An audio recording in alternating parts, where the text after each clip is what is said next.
Okay, this should be fun. This should be Today really, I'm going really to tell you fun. about some little America sports that have flung off from this country, gone into other ones, propagated, and flourished in surprising ways, just like the mold in the salsa container I found in my fridge earlier. In other words, I'm going to tell you about some American things that have a strangely strong following in other countries. We're going to skip over some of the more commonly known ones, like Kraft mac and cheese in Canada, Spam anywhere the American military has had a big presence, or Raytheon in Israel. Let's move on to our first topic, which is a little bit trashy. Rascal. Okay. One night, I was sitting at home, I was watching an American and a Welshman harass a Japanese vending machine, and I saw something that caught my eye. See, they pulled out this little trinket that looked like a raccoon, and at the top it said Rascal. Let's just check this trinket out. Okay. So it says something Rascal, and it looks like a raccoon. Okay, got it. When I saw that, I thought that is a very specific piece of English that they've used on this Japanese product. I wonder if this has anything to do with the book I was forced to read in 4th grade. It turns out that it has everything to do with that book. The book I am referencing is Rascal, a memoir of a better era by Sterling North, which came out in 1963 originally. A quick synopsis of this book is it's about the author growing up in Wisconsin in the early 1900s, specifically during World War I, and at some point he finds a baby raccoon and tries to keep it as a pet, which doesn't go well. And you may be sitting there thinking, what does this have to do with Japan?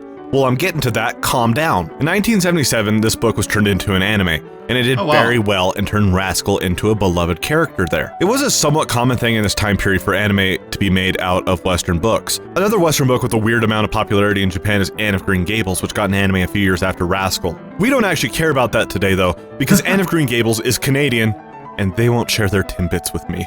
There's a big downside to Rascal's popularity in Japan, though. The issue is that people in Japan watch this story about how awful of an idea it is to have a pet raccoon, and then imported raccoons to be their pets. The inevitable then happened, which is the raccoons got out because they have hands. The raccoons then proceeded to damage the local environment, including the wildlife, including outcompeting the tanuki, also known as the raccoon dog, because it's like a raccoon with no hands. I also want you to take a moment to consider what it would be like for the first tanuki to see a raccoon. Imagine you're a tanuki walking around the Japanese woods, and you see another tanuki, but it's a little weird.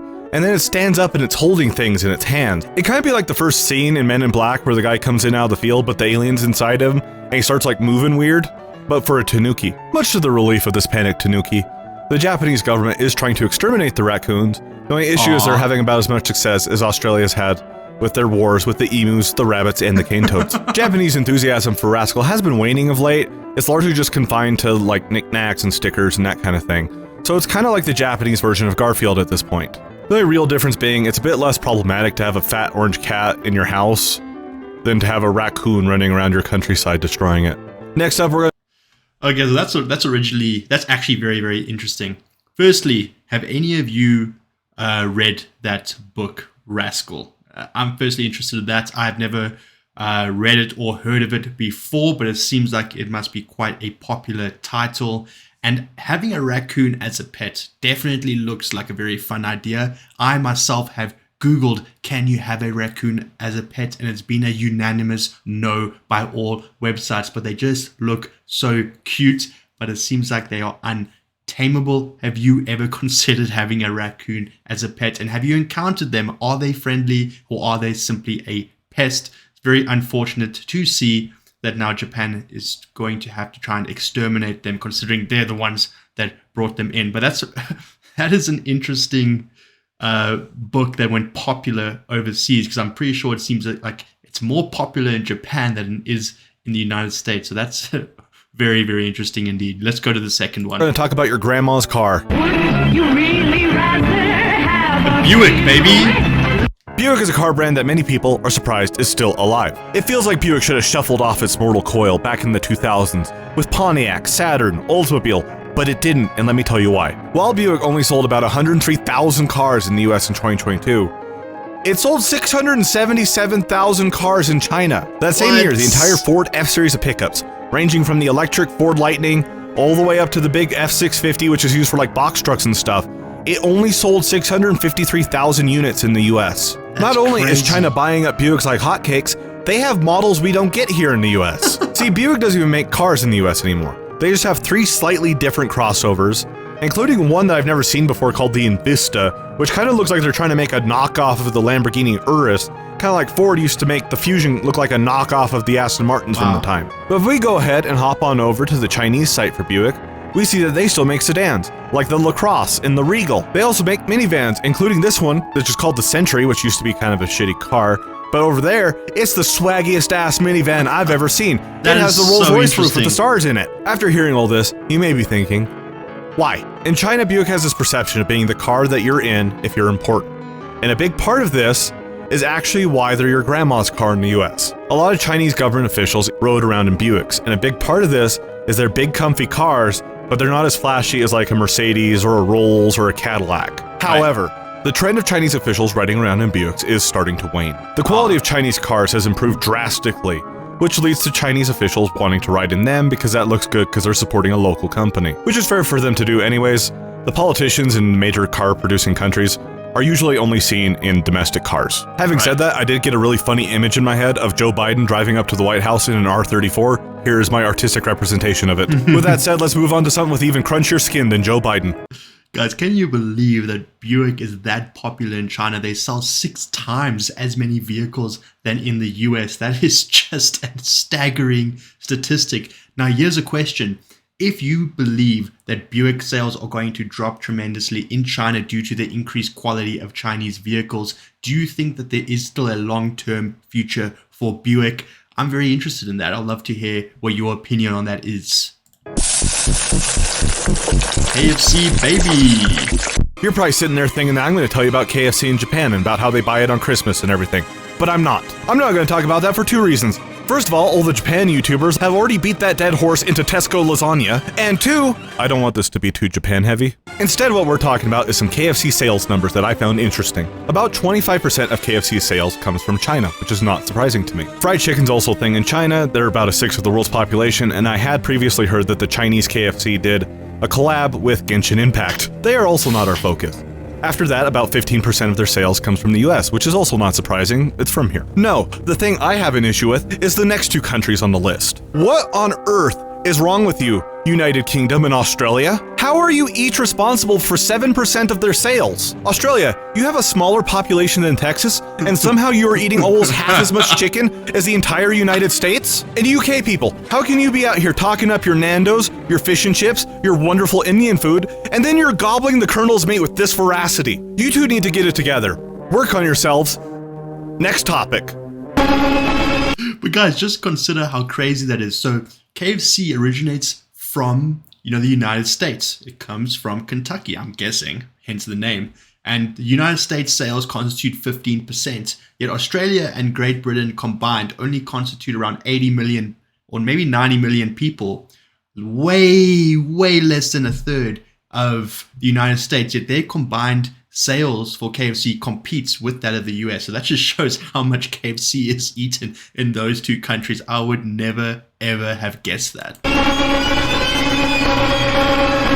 Specifically, Disney. one kind of Disney product. Since the year 1941, 210 million Captain America comics have been sold. In the year 2005, Disney sold 114 million Disney comics. The European viewers watching this are thinking, wow, that's slightly surprising. The American viewers are thinking, what the fuck is a Disney comic? You see, although they're basically non-existent in the United States, comic books starring Disney characters like Donald and Mickey are extremely popular in Europe. This started out because in the 50s, Disney sold off the rights to a lot of their characters to be used in comics in Europe because they didn't really care about the market and it was an easy way to make more money. Donald Duck is very popular in the strange grouping of all the Nordic countries plus Italy. Mickey Mouse comics are very popular in Germany, confirming my suspicion that Mickey Mouse is in fact the David Hasselhoff of rodents. The German Mickey Mouse comic book has... So just to give some people some context, David Hasselhoff, obviously United States actor, singer, just overall entertainer, had his music career very, very famous in Germany. The Germans bought his albums at a far higher rate than the Americans. So essentially saying Mickey Mouse is the Hasselhoff, cartoon Hasselhoff is essentially saying that but way more popular in Germany than its home country. Let's continue. Sold over 1 billion copies since 1951. A few years ago, IDW tried publishing some of these European-made comic books in the US with English translations. And they stopped shortly after because no one bought them. This one kind of stands out from the others in this video. The others, it's kind of like, why is this so popular somewhere else that's not America? This one, it's Why is this not popular in America? After all, America is the home of Disney. There's tons of Disney adults. It's permeated our culture to the point that it almost got away with putting a theme park next to one of the major Civil War battlegrounds, and yet they cannot sell a single comic book here. Next up is probably the most unexpected entry on this crazy. The Confederacy? Really? I told you it's unexpected. You see, there are communities made up of the descendants of Confederate sympathizers in Brazil. During the Reconstruction period after the Civil War, there were a lot of disgruntled Southerners, and a lot of those disgruntled Southerners knew how to run cash crop plantations. Emperor Pedro II of Brazil saw this as an opportunity and said, "Come to Brazil, I'll give you some cheap land to farm on." It also helped that Brazil still had legal slavery. About 20,000 Southerners immigrated, and most of them settled in the state of Sao Paulo. A lot of them focused around the modern-day cities of Santa Barbara de Oeste and Americana. Santa Barbara de Oeste is actually believed to have the first Protestant cemetery and church built in Brazil because of these immigrants. In 1972, the governor of Georgia, Jimmy Carter, and his wife Rosalind Carter visited Santa Barbara de Oeste. They visited the cemetery on this trip because Rosalind Carter went and laid flowers at her great-uncle's grave, who was one of the original Confederados. I want to be clear here. It's not like if you go to the state of Sao Paulo and take a wrong turn, you end up in the Candyland plantation from Django Unchained. The descendants of the Confederados have largely assimilated into Brazilian culture. They just have some of the traditions that they've kept alive. For instance, some southern crops are grown in the area, like pecans and watermelons. Some people make southern food down there, like southern-style fried chicken, or even chess pie. For those of you who do not know what chess pie is, it is pecan pie, hold the pecans. I would argue that chess pie is a low-tier pie below even just